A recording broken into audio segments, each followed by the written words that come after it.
Hello, and welcome to Tea Time with the Jackson Center. My name is Kristan McMahon, and I have the pleasure of serving as the president of the Robert H. Jackson Center in Jamestown, New York. In the month of August, we will be catching up with some of our guests from our 2020 programming season to understand the progress that they have made since we last spoke and the work left to do for their specific exploration of justice. Today, we're chatting with Joshua Edmonds, the Director of Digital Inclusion for the City of Detroit. This is the first of its kind position at the municipal level, and Joshua had a number of initiatives and progress and paths he was beginning to explore when we spoke last year. Now, when Joshua and I get together, we have a hard time not talking at length. And so while this was meant to be a quick update, it ended up being almost the length of a tea. So we are airing it as a standalone episode instead. If you missed the 2020 conversation with Joshua or would like to refresh your recollection of that conversation, please click on the link below for that video. We look forward to your questions and comments in the chat as always, and thank you so much for joining us for tea today. Hello again, Joshua, and thank you for joining us to talk about the work that you and the City of Detroit are doing. Well, thank you for inviting me back, and I'm happy to share everything that we've been doing. Perfect. So we spoke almost exactly a year ago. We talked on August 6, 2020, and I'm looking forward to catching up on what you all have been doing since the last time we spoke. So our programming theme for 2021 is the work left to do. And much of what we talked about last year with you was just sort of getting its feet under it, just getting in motion, and headed in a progressive direction. And so really wanted to talk about the work that you all have been doing over the last year and the work that is left for you to do. So let's dive into some of those updates. Yeah. So when I look at last year's me, I'm like, man, I'm trying to figure out, around August, we were just coming off of a really nice fundraiser event through the Rocket Mortgage Classic. We stood up this Connector in 3 larger ecosystem. And as we go back from August to December of last year, we had a number of community meetings. We were standing up essentially bylaws for how we were going to operate our larger community operational model. And that was something where, quite frankly, I'm reaping those benefits right now. And I'm thankful for that. It was an arduous process. We had to tap into a lot of endurance. We had community meetings every single day, and I'm not exaggerating that. We also had larger monthly community meetings around standing up this larger operation on bridging the digital divide in Detroit in a sustained and coordinated fashion. And in December, we capped that year by implementing what we refer to as Connecting Seniors. And that was an initiative where about 8,000 Detroit seniors, as well as their caregivers, received telehealth capable devices, as well as internet access, as well as technical support from a $4 million grant through the state's Racial Disparities Task Force on COVID. The reason why that's so significant is because we stood up this entity thanks to this fundraising effort by, again, Quicken Loans' leadership through the Rocket Mortgage Classic. That was about $2 million that we started. And then we received $4 million additional dollars from the state for this telehealth being on this side of the house. And so what we're looking at is the attraction of net new resources into our ecosystem and using those resources to kind of multiply our efforts while at the same time staying very, very rigid in our scope of we need to bridge the digital divide. And so that was our December. Then obviously, this year we continue to do campaigns. We just recently kicked off our Empowering Digital Detroit campaign, which is all around sustainable e-waste reduction and taking electronic waste and repurposing that for Detroit residents and community organizations. We did a fantastic kickoff for which the mayor was able to lead that effort. In addition to that, we've also done our own local emergency broadband benefit campaign. And currently right now that has us sitting third in the country amongst big cities of internet signups through that program. And so our operation that we painstakingly yet rewardingly built last year is now coming to fruition as we're able to lean on a network of community partners who are actually getting the work done in a fantastic way. So us connecting residents, I'm not going to say it's easy, but it's significantly easier here because we put in that work to build those relationships, and now it's paying off in a fantastic way for both our city objectives as well as our residents who are enjoying some of the things that we've been able to create. That's great. Well, let's talk a little bit about the emergency broadband benefit. I think I got that correct. And could you explain, that might be something new for the majority of our audience, since Detroit's in the top 3 of cities using that program. Could you explain a little bit about what that program is? And then I want to talk to you a little bit deeper, because I understand there's some discussions in the legislature about making that even a permanent subsidy. So why don't we start with what is the emergency broadband benefit? Yeah, the emergency broadband benefit, that is essentially a monthly subsidy for which there's a device allocation of $100 and a one-time voucher, as well as a $50 a month discount on one's internet bill for qualifying residents. And the original program kicked off mid-May, and there's $3.2 billion that was allocated for that program. Now that's nationally. That's not just for Detroit. That's nationally. And there were some challenges with the program. I've definitely talked to the FCC at length. I have to commend Commissioner Rosenworcel and her staff for being very responsive to our concerns. I did call them out at one of our community meetings and say that the FCC didn't put any money in for community engagement. And they said, no, we fought for that. It just got, nixed in the actual process. But we understand and overstand really the value of community engagement.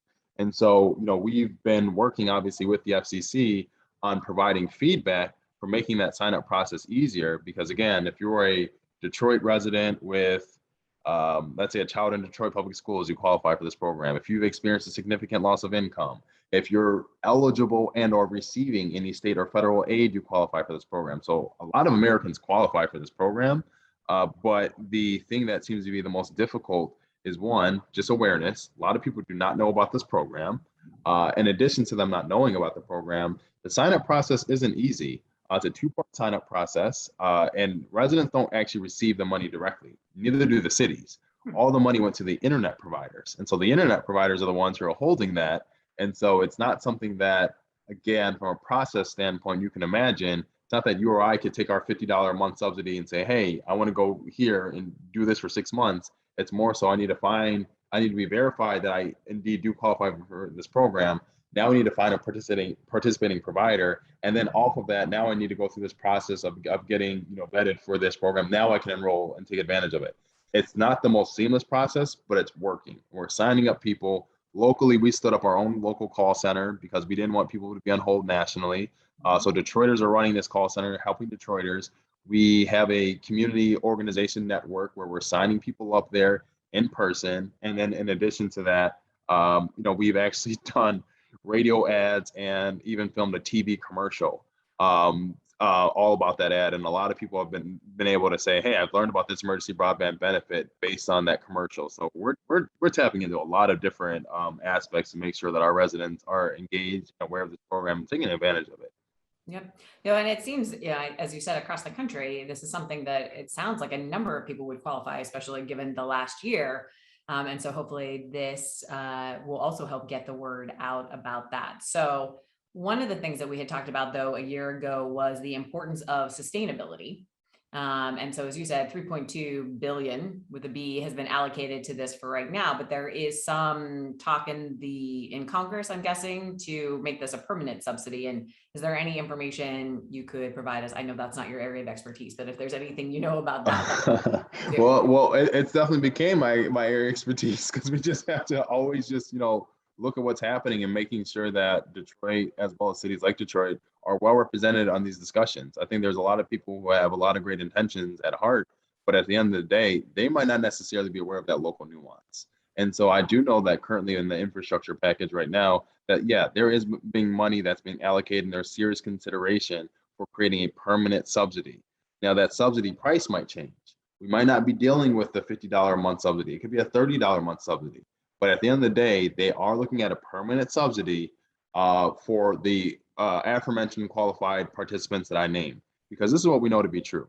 Whether we are in Detroit and Cleveland, Philly, Baltimore, Miami, or wherever, residents who are living in poverty they're least likely to have access to the internet. They're least likely to have a computer, least likely to even have high-speed internet.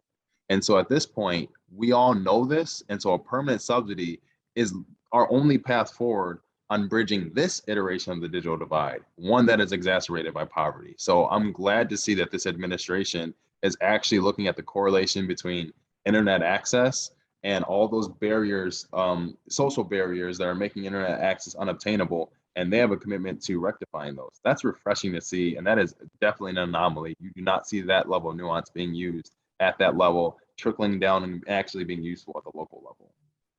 Well, and when we talked last year as well, I think you mentioned a statistic, and I think I have this right, that it's about 70% of Detroit's school children live in homes that did not have wired broadband. And we talked a little bit about, it's not enough just that you have internet access, but that consistent and persistent connection is really what's important. And at the time, I think you had just started working with a number of corporations and nonprofits and some philanthropic entities to try and move the needle on that. So how are those partnerships going? Are you finding more people receptive to that conversation? It sounds a little bit from what you just shared that this is being recognized, at least in Detroit, as a problem to which everyone can contribute to the solution. Oh, 100%. So when I look at Connect Through and Three, and that's the name of our collective initiative, and I would refer to it as an operation, but some folks say it's an initiative. But when you look at the core members, the City of Detroit, United Way for Southeast Michigan, Microsoft, and the Rocket Community Fund, who obviously works with Quicken Loans, and through that partnership, all of us recognize that we have a specific role, a specific audience that we're able to essentially impact. And so off of that, we've created a structure. We facilitated a community election. We have 5 different committees who are working on digital equity throughout the city. In addition to that, we have a board. That board is a very, very powerful on the ground entity that I cannot overstate their value and their guidance and their wisdom enough. It's fantastic to see. It's about 17 different organizations, and it's a mix of funders, consulting orgs, agencies. I'm not going to name any of these because when I name one, I'm going to forget the rest of them. Healthcare providers, banks, any way that the digital divide manifests, whether it's through online banking, through healthcare inequity, or through distance learning and educational inequity, we have an entity that can correspond to that. And so it allows us to be significantly smarter with our resource and programmatic development. On the student piece, we're not in the position to, I would say, rob Peter to pay Paul. And historically, we have been. And what I'm saying is that we're not. It's because right now, thanks to Rosenworcel's leadership again, the Emergency Connectivity Fund is a thing. And that is a fund that the FCC created. It's about $7 billion to essentially close a homework gap. And so that Emergency Connectivity Fund is for school-age children throughout places like Detroit and honestly throughout the country, where there's a $400 device allocation there for schools and libraries to apply to ensure that their patrons and their students have the appropriate computer they need and the appropriate internet that they need. And so through that, I think that through our efforts last year, and I know by the time of this interview, we had already completed our first phase of getting every single public school student internet access and a computer. Now, what was missing out of that bunch was the charter kids, was the private school students, the out of district school students. Those are we still had to become whole. And what we're looking at with this current iteration of funding by the FCC that closes next Thursday is if we can get an application that's out there that can cover that remaining gap, we then sit really great with our remaining American Rescue Plan dollars that we can use on, I would say, more intangible things such as technical support or standing up marketing and community engagement strategies to make sure people are taking advantage of our offerings. And so, again, last year, we took an incredible first stride at getting to where we needed to be, but our work wasn't done. And I'm just thankful that we can be aligned with some of the federal leadership that we're seeing to get us to that 100% closure rate on school-age children in Detroit not having an appropriate computer or appropriate internet connectivity. Great, and it sounds like, so by you referencing next Thursday, that's Thursday, August 12th, which is actually the day this broadcast will air. So oh wow, beautiful. People will be learning about it on the day it closes. So hopefully everyone who needs to know about it already does know about it. A year ago, we also talked about data being a roadblock. And as a result, and we talked about how there's a 2-year time lag for the data set that most cities are using to work on their plans, and also the granularity of that. And then similarly, with reliance on the broadband companies, the ISPs, that if they serve one home, in a census tract or in a zip code, they get to claim that they serve the zip code, and so that you are also not necessarily getting a complete picture. And you had said that one of your particular pillars was that you wanted to step up the data collection efforts and really establish a data trust. And your hope was to, or your goal really was to have that stood up at least by the end of last year, by the end of 2020. So, and I know this is an ongoing effort because the data always has to be refreshed, but give us an update on where that stands and how that effort went. So the effort is going really well. So what we have in Detroit, Microsoft sits on our board as well. I cannot I cannot overstate enough. There's a particular individual within Microsoft. His name's Warren Flood. He's the smartest person I've ever met, hands down. And he's actually been leading point on a lot of our data work here locally. Thankfully, he was on when Microsoft Cities was a thing. They're no longer a thing anymore, but yet he's in Detroit still, so we get to take advantage of that. His love for data has really transformed the way that we've been thinking about this. And so last year, we had to stand up what was referring to as a base file. And that base file was essentially us collecting as much data as we could think from as many different sources as possible. So that way we could have one repository of data. So that includes the American Community Survey, that includes any other surveying that we want to do, that includes any type of speed testing we want to do. We now have that base file built. Now what we are looking at doing is leveraging additional survey data and creating our own surveys, because we need to be able to answer the question, are we winning? And what does winning look like? In addition to that, as we're looking at all of our American Rescue Plan implementations, as well as the federal government investing big, what I fear is happening when cities are not paying attention to the data and they're only relying on the American Community Survey. The American Community Survey is a 5-year rolling average. And so even all of our interventions last year aren't actually going to be quantified within the American Community Survey because it's a rolling average. They're going to judge us based on things that, when we had no interventions, and it's going to look like our massive interventions were just nominal. And so this is something where, as we are not only standing, now that we have this data trust stood up, we need to be making sure that we're working really, really transparent, and we're empowering everyone in the ecosystem to be collecting the data that we need for us to then be able to answer our own question. Because a lot of cities are now starting and stopping with the American Community Survey, that older data. What we're saying is, no. You can start there, but you don't stop there. You just look at that and say, that's one data set amongst an infinite amount. I'm not going to give a number because I want us to get so precise. And so we're still getting precise. But that being said, we have the city, our own open data team working with us. We have an incredible community organization who's been doing this work for about 12 years in Detroit by the name of Data Driven Detroit, who acts as a data broker and a trust broker. They're in on this. They've been actually housing the base file. Obviously, Microsoft's leading this. We've been working with the University of Michigan Institute for Data Science on this. It's just been a number of partners because we all fundamentally understand the value of data, but not just snapshot data today. We understand the value of longitudinal data. I can say that this intervention that we implemented in 2021, longitudinally over this 3-year period, these are the various positive effects. And so without that longitudinal data, we're then going to be spinning our wheels again and then trying to guess what workforce participation looks like as a result of people getting computers when we can know definitively. So then with these seeds being planted, God forbid there's another pandemic, or God forbid there's something else where we're going to need to really double down on our digital infrastructure. I don't want any Democrats or Republican lawmakers saying, no, it's unsustainable. We gave so much money in 2021 and 2022, and there's no quantifiable results. We want to be able to say, no, these are the quantifiable results. So therefore, investing in a broadband subsidy gives you X. Investing in devices gives you Y. That's what we want to answer. And we're actually kind of on, I believe, on the digital equity cutting edge of that. And we need more cities thinking like that. And so I've already been talking to a group of cities. I've been convening some cities. We've been thinking through this together, but it can't just be us looked at in an anomaly capacity. This has to be the norm. And so we're definitely focusing on that. This has been a very enlightening experience, this data process. And I think that it's hard for me to have something that we're never going to be complete on. We're never going to have enough data, and I have to be okay with that. But thus far, the momentum that we've seen, the trust that's being built, the way that the community stakeholders are getting involved, and the way that they will get involved, It's very refreshing to see, and I think it's very empowering, not just in Detroit, but from a political process in Washington. This is a conversation I feel as if we have had a lot over the course of our programming year.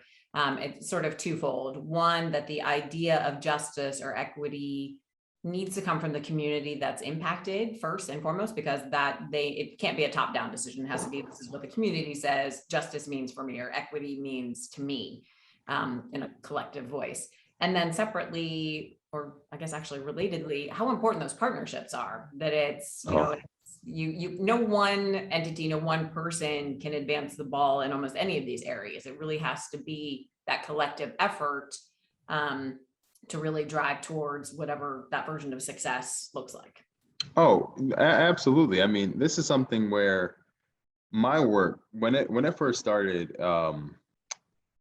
there was a choice that I could have made, and it was like Connect 313 and everything that we've done through that. We could have internalized that and said, no, no, no, no, this is the city's effort. If y'all want to do something like that, like, you play by our terms. And a lot of cities did that, and they're not necessarily horribly wrong for doing that. But the problem with that approach, when you do something like that, it automatically puts people at a distance. And so what Connect 313 is, no, this is a shared thing. This is just as much mine as it is Microsoft's, as it is United Ways, as it is Quicken Loans. Like, it's just as much as all of ours. And so we don't move forward without partnership, because this is the most befuddling, interesting thing about the digital divide. It does not exist in a way where cities could even bridge it, even if they had all the resources in the world. We wouldn't be able to. Because this is the thing, fundamentally, even if we had our own broadband network, for which everyone thinks that's going to solve it, that's going to help. That's another tool in the tool belt, but it doesn't solve it. It addresses it better. And so if we had even our own internet network, we would still have a digital divide. If we had our own community stakeholder network of all just city employees knocking on every single door, we would still have a digital divide. Because at the end of the day, the digital divide is something that's so nuanced and so complex that it's going to take every single person, whether it is you're an organization that only serves one person, who cares? It's going to take all of us. So it's better for us to be focusing externally, instead of us always trying to say, no, this is the city's, y'all find your own. That is so anti to the work, that will never scale, and that will never get us the results that we want. And so I'm thankful that our efforts at the very beginning were really focusing on building that partnership structure, and it's paying off. We're seeing the way that a city that in Detroit, where most people are saying, well, they don't have this, they don't have that, the way that they're ran, I don't like this and that, and the media doesn't really do us any favors there. But at the end of the day, what they can't argue with is results. And at this point, our model is scaling. We're attracting net new resources into our ecosystem, and we're getting the job done. And I think that is something where the only thing I can think of that the reason why we're having success there is because of our partners. Without partnership, none of the stuff would have scaled to the degree that it is, and we would not be at the table being able to talk with this bass in our voice about our efforts if our partners weren't there backing us up and emboldening us to do more.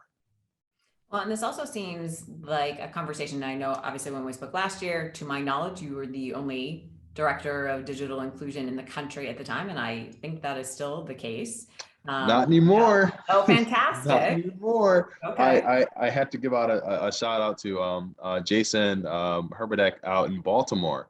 Baltimore has hired a director of digital equity and inclusion, and it is just phenomenal and wonderful to see. Other cities have now reached out and said, hey, we're in an election year right now, but post-election, we're getting our own director of digital inclusion too. And what I'm seeing is like a rift now, and it's a good rift. You have certain people who have a lot of broadband coordinators. And I'm like, okay, that's not a bad position. I wouldn't trust that person. I don't think that they've been entrusted with enough power to steward the ecosystem accordingly, but I think that that's a good start.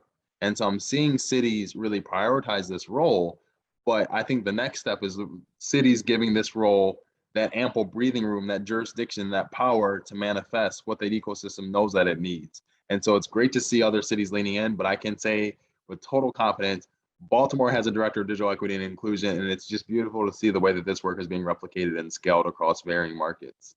Well, that's fantastic. And it sounds as if the state of Michigan is also sort of going this direction as well. So in June, they created the Office of HighSpeed Internet. And I am curious as to how your work in Detroit interacts with that office. Oh, I mean, it directly interacts with it. I mean, this is a great thing. Obviously, the work that we're doing in Detroit has reached national heights, and we're thankful for that. And that flows through our state.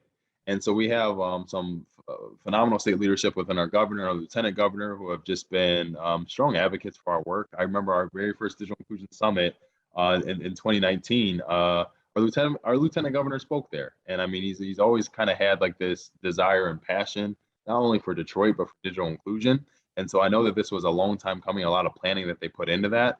But the fact that a lot of our work has been modeled at the state level, they're picking what's replicable. What can we think about? You know, as we look at our Empowering Digital Detroit campaign and how we sustainably reuse electronic waste, that's a state policy waiting to happen. The same thing goes for as we look at our emergency broadband benefit campaign. That's a state campaign waiting to happen. Right now, we're not doing too hot within Michigan at the state level on EBB enrollments. And so as we look at that broadband benefit, we look at how Ohio is just doing an incredible job on it. And I'm not, saying that because I'm from Ohio originally. I'm just saying that they're doing a really good job on signups right now. That's something where I'm like, wow, we now can do this lesson sharing with our state. I think this is how this should go.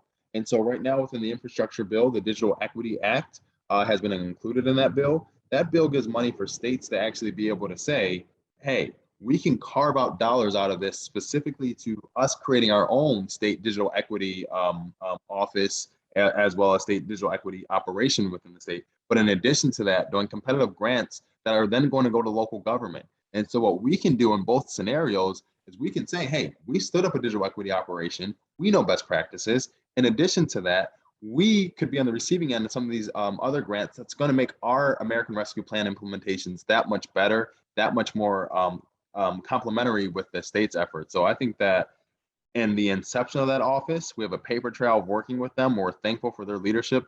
Again, that Connecting Seniors initiative I mentioned at the beginning of our call, that came from the state. And so this is something where like we've been working together on that. And so to see them create that office, we're completely behind that. They did do the announcement of the creation of that office in Detroit as well. And so we've been aligned there. And then just moving forward, we know that we're going to be aligned just simply because of the way legislation is allowing and encouraging, quite frankly, states and localities to work together. Then, so you've mentioned the American Rescue Plan Act a few times. So want to talk a little bit about that because there's been a fair amount of press actually about how some of Detroit's thoughts on how they're going to use this money, especially in the digital inclusion or digital equity space. We talked last year, and we've talked a little bit today as well, about the importance of sustainability. So sustainability though as well.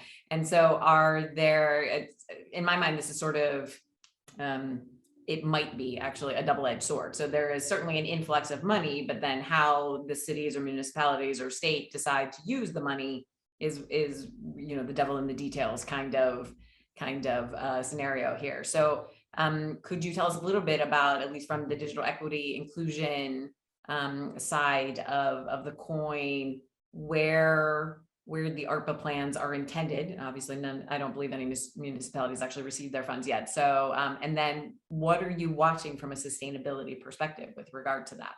Yeah, so I would say the sustainability piece is like the crux for digital inclusion and quite frankly, any type of social, economic oriented work. And so like for us, I know that we received for digital equity specifically about $45 million, which is a beautiful, legendary allocation. I've talked to other cities who are receiving about 5 to 10 million. And so like I recognize with that 45 what that means. That's beautiful. That's not even talking about matching philanthropy. That's not even talking about other things that are actually in the infrastructure bill. So it's like that's just us alone. And so I think that where we're headed, our buckets we've already named: internet access for Detroiters, devices for Detroiters, and tech support for Detroiters. And so out of that, that's going to manifest in a lot of our operational stuff that's already been built out, where we can say, hey, we already have an emergency broadband benefit call center that we're running. That has one number that Detroiters can call, 313-241-7618. That is one number that they can call. And we said, well, if there's already a number there, why wouldn't we just invest in that call center model? So then it's press 1 for internet, press 2 for computers, press 3 for tech support. So it's like, okay, so it's like standing up, not even standing up. It's enhancing existing infrastructure that we already have. In addition, if we already have a low cost tech support refurbisher in Detroit that we already did fundraising before ARPA on, well, how do we scale that? And so I think that that's something where a lot of our dollars are, quite frankly, we're being very strategic in that we're seeing what's happening. You hear me mentioning that FCC's Emergency Connectivity Fund. So it's like, okay, well, if they're covering students, well, then I don't necessarily need to do that. And we're still going to facilitate that. That's just, we're not going to leave that money on the table. So it's like, okay, students are being covered. In addition, if the emergency broadband benefit is giving internet access discount, if not free internet to Detroiters, okay, I might not have to subsidize these costs. And they're talking about a permanent subsidy. That seems pretty sustainable to me. And so now it's like, okay, what are these investments really going to be for? And I think that's looking at our communities that are most hardest to reach on a technology level. And those are our seniors and our residents with disabilities. And so that's where like a lot of our money will manifest, and the provisioning of appropriate devices for those populations. In addition to that, the appropriate level of tech support that's needed for those folks, as well as looking at the way that internet access can manifest. Quite frankly, right now within the state of Michigan, we have the Michigan Telecommunications Act that is not as empowering from a municipal broadband infrastructure standpoint. It actually restricts us in a number of ways for us to be able to actually even support infrastructure build out for community. But that being said, that doesn't mean we can't get creative here. And so I think that what we're going to be doing and our thinking is going to have to change on, we might not necessarily be able to invest in wired broadband from a residential standpoint tomorrow. Okay, that's fair. But what we can start looking at is, well, can we look at Wi-Fi? Can we begin? I mean, this might be the conversation around citywide Wi-Fi. And someone would easily say, well, citywide Wi-Fi is not sustainable. Well, it's not sustainable in the way that if you look at us paying for it in perpetuity, but where it is sustainable is if we look at a lot of our community organizations across the city, and we could essentially deploy infrastructure and not necessarily pay that internet cost. They could pay that internet cost, but we would just be essentially paying the deployment team, the network monitoring team. And so we're thinking about sustainability. We're not just looking at the sexiest object and just saying, okay, we're going to do that. We're saying, okay, what works? What's actually going to move the needle? And what is actually cheap to this issue? If I know that's cheap to this issue is that out of poverty, in addition to poverty, there's a larger awareness issue. So how do we foster a sense of awareness? This is where we're really looking at these Wi-Fi networks to serve as landing pages, so people are aware of what's going on. We already have a network of neighborhood technology hubs in the city of Detroit, so I don't have to stand them up anymore. We have those things. And so, excuse me, with the neighborhood technology hubs being stood up, with these existing subsidies already there, we are really looking at connecting our most vulnerable residents to these services and not being afraid of the price that it's going to take to do that. And I don't even mean from a $1 million price tag. I mean from the time that we're going to spend doing that. And so I think that that's where we're prioritizing a lot of our areas within those aforementioned buckets of internet access, tech support, and devices. Okay. Before we get to the lightning round, I have one question, because what I hear you talking about is that a lot of the infrastructure exists in Detroit in some fashion. And yes, there are augmentations that are necessary, but you all have been working on the digital divide for more than a decade at this point. And so for perhaps smaller cities or cities who aren't where you are, who basically need to stand all this up, how would you recommend they get started? Like what is a good starting point? Is it they need to do some sort of data survey first and figure out what the actual needs are? Are there some basics that every community should have? I'm just curious, just from your experience with this, is there sort of a template of this is how you get this started if you haven't done anything really up to this point? Yes. And so there's ways that, and I guess if it was a specific city, but I'm just going to go with small city A. And if, let's say we go small city B can be just like 50,000 people. If it's that small, then you had to do it as a regional entity. It would have to be regional. So for example, when I was working in Cleveland isn't 50,000 people, obviously, but it's not at the same size as Detroit, like half the size. For that city, the whole thinking was always regional, was always Northeast Ohio, how to bridge Northeast Ohio's digital divide, how to work with the state on that. And so that's where I'm like, okay, if you're a smaller city, you need to get started and you're really that small, you need to be thinking regionally. If you try and do this at the scope and scale that we did in Detroit, it's going to be impossible to actually be sustainable there. There's just not enough funding allocated to support this work that way.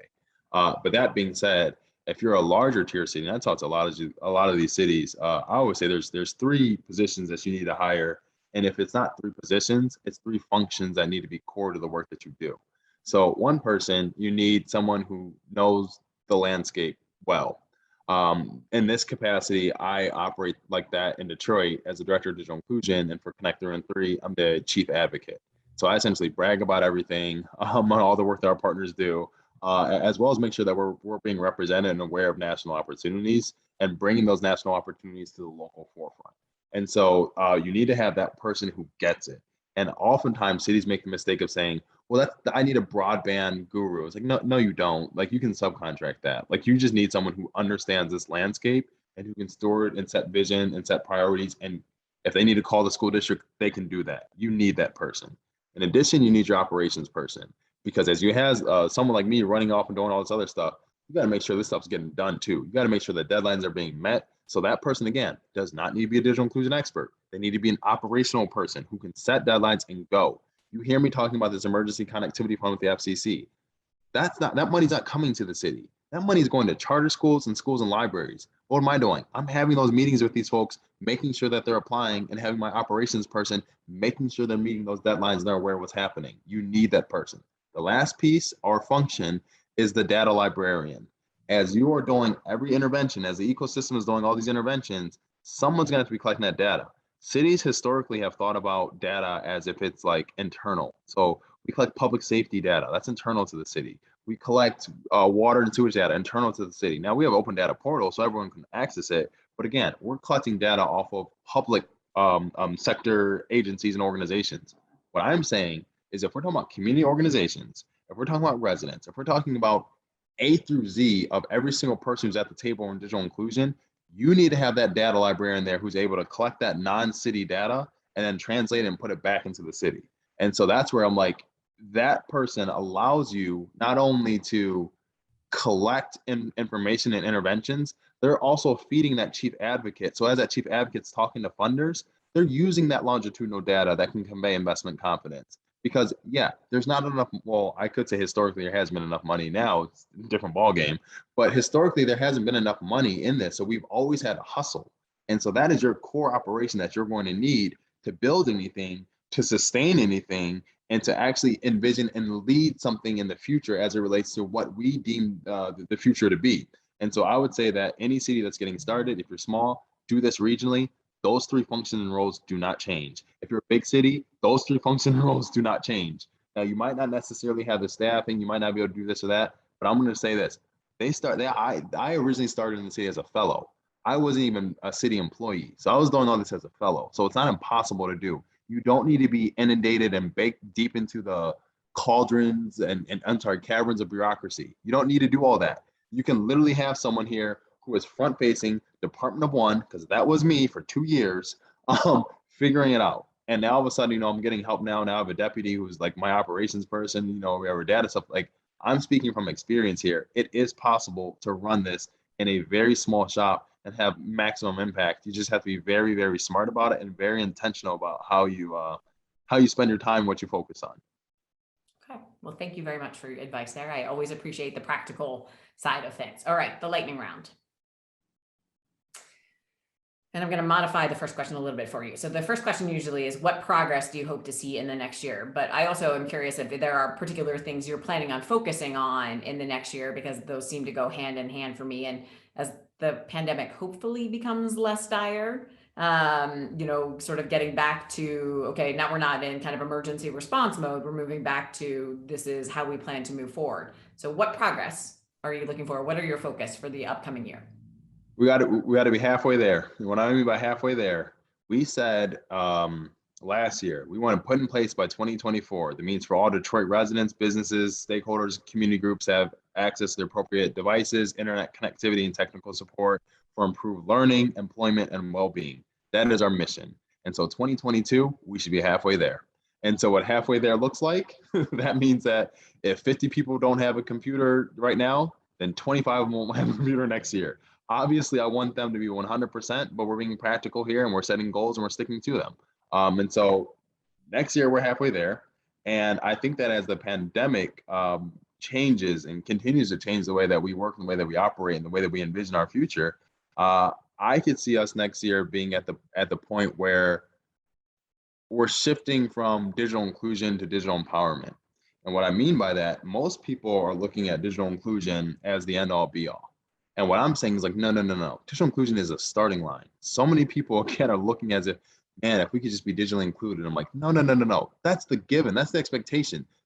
There shouldn't be a single city or society that we're essentially saying, well, one day we're going to get you connected. I feel ashamed that we're not all connected already. And so it's like, no, digital inclusion is the starting point. We just need to get to the starting line. Digital empowerment is where we need to be. And some of them might say, well, what is digital empowerment? It's now we have everybody connected. Now, what are we doing with these people now that they're connected? How are we taking people from being content consumers to content creators? How are we taking people from always in the perpetual state of looking for jobs to now being digital entrepreneurs? I think that that's where we really need to zero in on, and we need to be focusing on that significantly more. So we can't lose sight of 0 to 1 because that's a quantum leap for a lot of us. There's so much nuance between 0 and 1 here that we can't just start sprinting here because then we start over innovating and developing things that aren't useful for any of us. But no, 0 to 1, 1 to 2 is where we want to be, and that is digital empowerment. And after 2, I don't know what it is, but I don't need to know because we still are focusing on our decimals between 0 and 1. And so again, if we're looking at next year, that's us being halfway there. That's the future. And the future looks like digital empowerment from us and transitioning from digital inclusion to digital empowerment. So then what gives you hope that progress will be made? I think that I'm seeing much more coordination among cities and amongst the federal government in ways I haven't seen before. I had to give an immense shout out to Next Century Cities. Francello Chillo has been an incredible leader at convening cities as well as the National League of Cities. I can't overstate them enough, and as well as my peer cities. There are so many cities I can just name them like, oh, I love them. Oh, they're doing great. Oh, and the way that these states are stepping up, it's fantastic. We have never seen a time. Not, I mean, I'm getting goosebumps talking about it, but we've never seen a time in history where the federal government, the state government, the counties, and the local municipalities have been all aligned on digital inclusion. This has never happened. You've had historically, some certain interventions such as, the B-Top projects in the early 2000s or 2010s. Sure, that was something that was something to marvel at, but this level is insane. And so what I'm getting hope on is the fact that we are now seeing that constellational alignment that so many of us have been dying for, and it's finally happening here. And I think that what we're getting off of that is folks who are responsive to our ecosystem in ways that we've never seen before. I mean, look, I called out the FCC, I called out Commissioner Rosenworcel, and then no joke, within weeks, we have all of their executive staff on a call with all of our community partners talking about what our issues were. That doesn't happen. that is so rare. And so I'm having hope on we are now building responsive ecosystems, and we ourselves are in these ecosystems, and folks are listening. Folks want to get it right.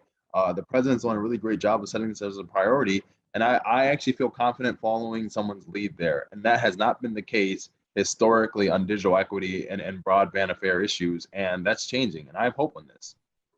Okay.